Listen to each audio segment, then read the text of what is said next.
Hey, it's Mike Brennan, and we're back with another episode or another series of episodes on MITech TV. And we have some regulars back with us today. We have Mealy Ostale. Disclaimer, he's also my business partner on MITech News. And today he's going to be talking about a service that he provides. His thing is he's an SEO expert. He's at Smart Finds Marketing in Birmingham, Michigan. Mike, and good to be on the show again. We're always talking about something newsworthy for the business world, specifically the B2B world. We hit on this topic last October. I think it's necessary to hit on it again, but this time with a little bit of a different twist. So, number one is um, we're talking about SmartPress. It is a press release marketing service that we put together between 2024 and 2025. It is specifically designed for B2B. It is intended to generate visibility, but more importantly, credibility. And the reason we're talking about this relative to in the era of AI is because you need to find ways to get your company's name into the AI search results. You need to be recommended by AI. You need to have your information, your brand information, your company information in notable websites. It can't just be scatterbrained around the internet, and all you're doing is having it in websites that have no value and meaning at the end of the day.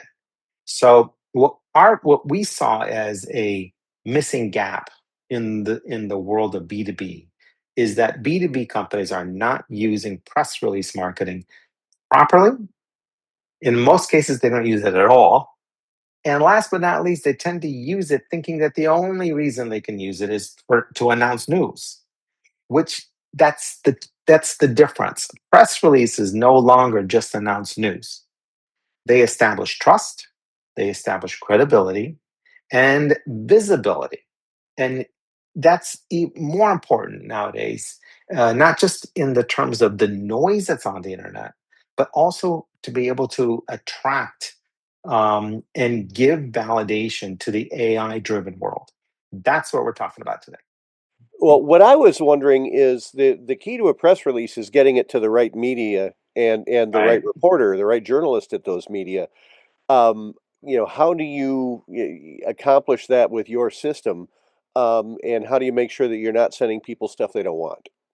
Right. So, first of all, let's talk about some of the basics. So, there are several press release distribution services out there. Number one, they tend to be what I would call premium websites, and I think we talked about this. We're talking about PR Newswire, we're talking about Globe Newswire, and the like.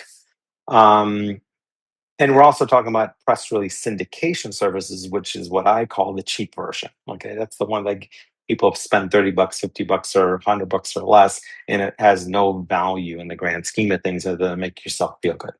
Now, the issue that we have is most press releases originally were designed for publicly traded companies to do investor relations, what we used to call IR, to notify them of their earnings, right? And so if that's all you're doing, you don't even need 400 words, 350 words, you got the job done.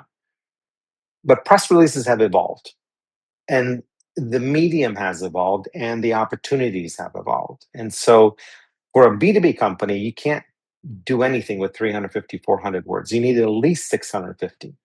But when you're being upcharged for anything above 400, it gets a little silly. Then you get upcharged for various links in your press release. So most places only allow one link, if at all. And then the other part is you want to send an attachment, images, a PDF, a presentation, a video, whatever it might look like.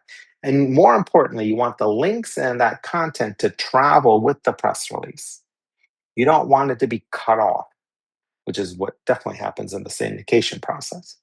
So, what we're talking about over here is being able to um, not, and I should mention there's the other part which answers your question is when we distribute the press release, we also send it by email to an industry-specific email list of editors and journalists. And so, since we're a B2B marketing agency, we have, majority of the B2B industries and those specific editors and the specific uh, journalists that we can reach out to by email. More importantly, we can drill down one step further and say that it's in a subsection, right? And so, and I don't know if this is a good example, but for sake of an example, you might be in manufacturing, but you're actually doing ball bearings. Well, manufacturing is broad, right? Could include food and pharmaceuticals and medical devices. But if you say I'm also focused in on ball bearings, well, guess what? There are areas that are specific to ball bearings. So our focus is not just everything I mentioned earlier, but also being able to directly put in the inbox that press release for that specific industry or that specific those specific publications. That's where this makes a whole lot of difference. And more importantly, we're actually directly involved in the process. So let me take it back to whatever, let's say 30 years ago, 40, 35 years ago, right? What we used to do is put the press release into a fax machine, and we used to hit the button to get it all to all the newspapers. And that was the means of notifying the newspapers of this. Well, that email is that same version today. And of course, the most important part of that is having those email addresses. So that's how we're doing that part of it in terms of the distribution, not just into the ABCs, the CBSs, NBCs, CNNs, Foxes, then the financial networks / business networks. But then it's all about getting it into the right hands and allowing them to make a decision whether they want to do something more with that press release. What are some good topics or legitimate topics for press releases? Yeah, and this is the part that I was mentioning earlier, right? It's like a lot of businesses just assume that it's got to be something that's got to be newsworthy, right? I have to do something special before I can do a press release. But I mean, if you think about it, it's not just about, let's say, a product or a service. It's so you might have a success story, you might have a case study, right? You might have strategic partnerships that you just developed. Well, let's get that out there. You might have a webinar that you're attending. You're attending a conference even though you're not actually you don't have a booth. You could say create a press release about the fact that you're going to this industry conference. Another one that's important, especially in the B2B world, is certifications, right? You have a ISO 9000, 9001, whatever the case is, and it just got renewed, whatever that case is, certifications. You've expanded marketplaces. Let's say you're only US and now you added South America, right? Well, that's something newsworthy. You have some white papers. Well, it kind of goes along with the case study scenario, but you have white papers or industry insights, or what I would call opinions. The CEO / the president of the company can have an opinion about something, and guess what? We can turn that into a press release. Um, I'm trying to think about some other ones. You've joined uh, uh, a business organization. Well, use that as a press release. The company's got an anniversary. Use that as a press release, right? We have all these different ways that we can use press release, and I think that's what gets missed in the B2B world. So how much is too much? When you're when you've developed a list of industry contacts and sort of introduced yourself to them, is there a point at which you see diminishing returns? So, and you're right about this. And so, what I would say is, you don't want to exceed press releases more than twice a month. That's number one. Number two is, if you've never done press releases or you've had few and far in between press releases, you need to get the attention of the news media. So just because you sent the first one out and it's gone into the right inboxes doesn't mean that they're going to accept it. They want to know that you're real and that there's some interest in being in the media. So you need to prove yourself to them, which is why I generally suggest it might take 2 to 4 press releases, 2 per month, before you really start seeing somebody within that media, within those emails that we sent out, saying, I've seen this brand, I've seen this company's name before. Let me take a closer look at them. And so this is why I suggest that it's important to do something on some level, on some regularity, at least for a short amount of time, 2 maybe 3 months, and see if you can get their attention along those lines. And if you can, then I think you're in good shape. They'll turn around and write an article just on you in that publication. So there's part of this is you have to show them that you are worthy of being in that publication and for them to write an article. And part of it obviously is developing that relationship with these people. And who those people are, well, we have to kind of hone in and figure that out. In some cases, even though we may have a list of whatever 500 email addresses for that specific targeted niche, we may find that there's only 3 or 5 of them that we really need to hone in on. And so we will talk with our clients through that process.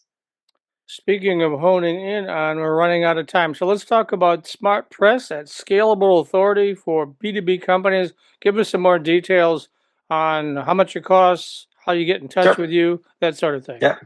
So this is the part that I think Rick, who's going to be later on the show, is going to like. The price tag will fit anybody's budget. It doesn't make a difference how big or small you are. At the end of the day, it's $750 if you're going to quote unquote do it on your own with our expert review. It's $1,500 if you want to turn the whole thing over to us, and we will take care of it. And that's per press release. I think those prices are well within reason, within the industry standard for press releases going into the premium networks, press releases where we're able to email directly into a editor or a journalist's inbox. And more importantly, the fact that you're going to get over 1,000 backlinks from high domain authority websites within about 7 to 10 days. And so there's residual value on this long term. And more importantly, and this is the part I started off with, is you're going to be generating credibility within the AI world. And so on that note, my suggestion is go to smartpressreleases.com and you'll get more information about the details there. Thanks, Rick. I'll talk to you later. Okay. Have a good one. Hey, you too. Yeah. Bye. Bye-bye. So our 2:30 person. Yeah. Well, here's what I was thinking. I should have said this to you earlier. I'd like to do just a really short segment talking about how you and I are now will be working together to do the executive ghostwriting service. Essentially capitalizing on all of our experience. And I want to make sure that everyone understands this is not pay to play. It doesn't guarantee that MI Tech News is going to run your story. And people won't even know that we're even involved because we're behind the scenes. So let's think that through. How do you want to attack that? And if this guest decides to finally show up, then we'll stop and bring him in, and then we'll just finish ours. But what do you think? What do you want to say? Well, let me look at I'm at your executive ghostwriting website right now. We can go through that if you want. We could just hit the bullet points on why AI isn't enough for executive communication. Okay. All right. Yeah, so that's a good thing. And actually, I talked to Rick about around 1 o'clock, and he was going to mention that I'm now working with Rick in the same capacity that as an executive ghostwriter, because he said a lot of his clients use AI, and I go, oh, I can do that, but AI tends to sounds like every other AI out there, and doesn't have any, it doesn't have the voice of the person, Right. and so that's kind of what I want to talk about. But I'll start it off by saying that. Melee actually created that website. Didn't charge me for it. That's why I never ask anything for Melee, because he always comes through. And that's probably just that little thing he did is probably a couple of G's if he was charging somebody, right? Sure. Yeah. So, all right. So let's do it. I mean, we're just fly around with this and again, lucky for us that we're just recording and not broadcasting, because I always we get so many flaky guests that they don't show up, and then what? We're you and I doing a tap dance for 15 minutes or so. But anyway, so here we go. Okay. Well, I'm going to do here we go. I wait for come back. There we go. I'm going to do a shameless plug because I can do that because I'm the co-host of the show. And for those who don't know me, I'm Mike Brennan, and I've been, gosh, a journalist since 1981, and I've been running MITech News since the year 2000 when I left the Detroit Free Press and decided to hang out my own shingle.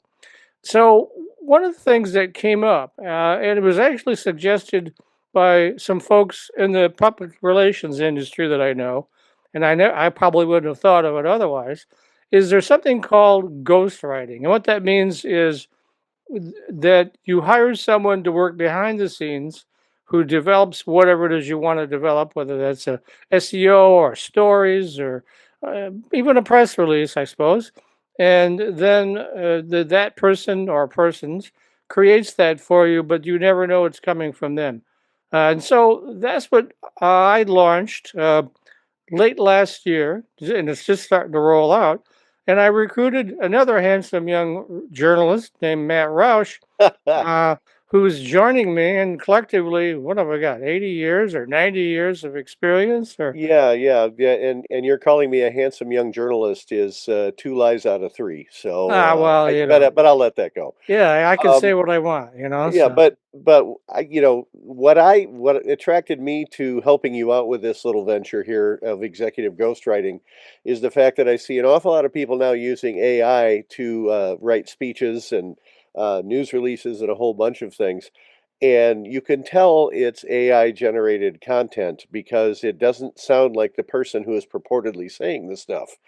And I think you and I, between the two of us, I've been a journalist since 1978, here in the Detroit market since 1990 with Crane's Detroit Business, WWJ.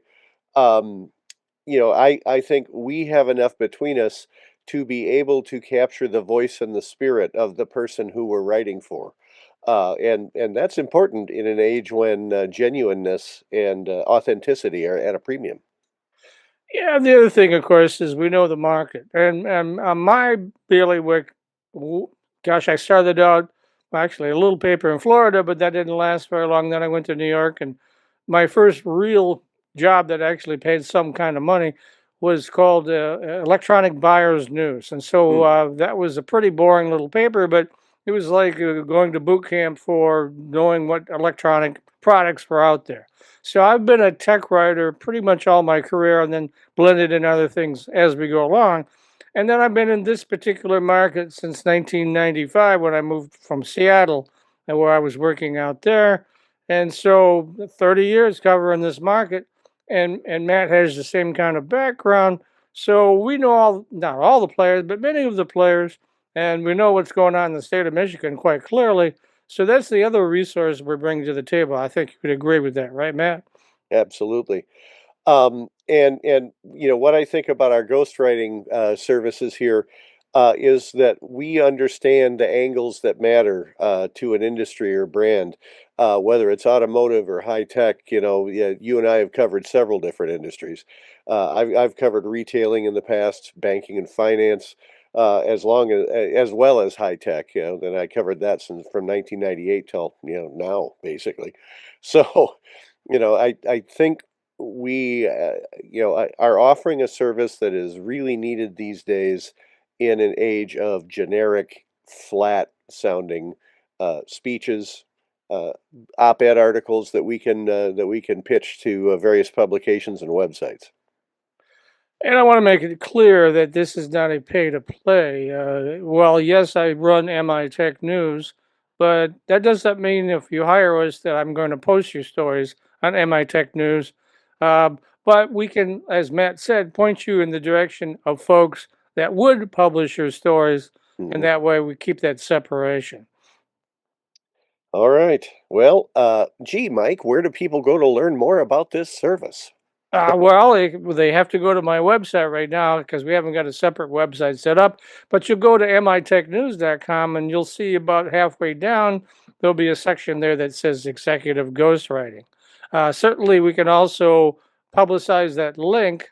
You got it right in front of you. I can't recall what the link is. What is it? Okay, it is MITechNews.com/executive ghostwriting services, and that'll get you there. All right. And do that, see what's going on, and reach out, and then Matt or I, or both of us, will then circle back around with you, and we do a discovery meeting and to say, what do you want to do? How do you want to do it? And who do you want to do it for? And then we'll help you from that point forward. And it also includes video like we're doing now. Matt and I have been doing video together for what, 6 years? 8 years? It's been longer than that, I think. Yeah. It has definitely been a while. We started out with an audio podcast in a studio, and then you know we transitioned to this format, with video during the pandemic, and we've stuck with it since, just because it's easier, no travel required, and we can make it look like we're anywhere. So That's it. Well, behind me well, is my favorite beach. That's Frankfort, Michigan. yeah, well, Matt's actually hovering over that beach. He's in a little balloon right now. It's a little cold up there, Oh but yeah, yeah. no, that's I'm in a very large drone. Yes, yeah. correct. So that's where your wife was from, right? Or is from? Yes, correct. Okay, sounds good. Well, again, so if you want to learn more, it doesn't cost you anything to make a connection with us. We'll let you know what we can do for you, and it'll certainly be a whole lot better than what one of these AI programs can do for you, right, Matt? Absolutely. Sure hope so. All right. So thanks very much. And we'll wait to hear from you. Thanks. Let me turn this off.